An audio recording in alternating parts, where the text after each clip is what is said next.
कारी वो संगवारी वो कहा जाता दिलबता जमाना जाने पूरी कारी वो संगवारी वो कहा जाता दिलबता जमाना जाने।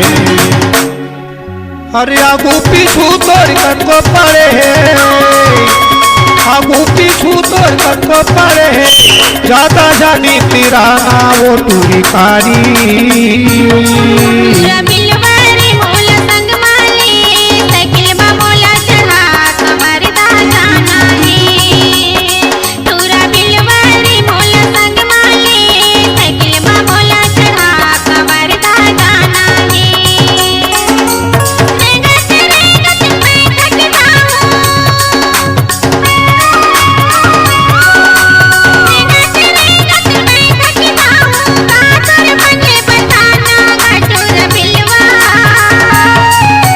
कारी वो संगवारी वो कहा जाता दिलबता जमाना जाने।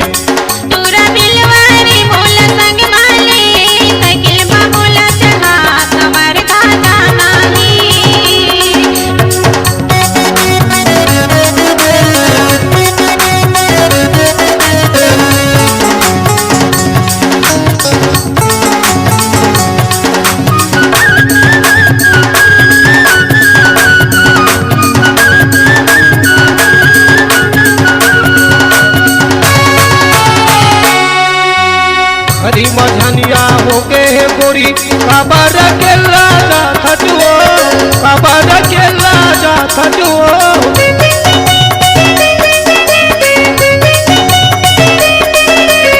हरी मझनिया हो के गोरी काबर के राजा थजुओ काबर के राजा थजुओ भरे जवानी तोर है गोरी काबर कई तेरा भरे जवानी तोरे गोरी काबर कई तरह थजो। अरे आगू पीछू तोड़ कतो पड़े आगू पीछू तोड़ कतो पड़े ज्यादा जानी तेरा वो पूरी कारी।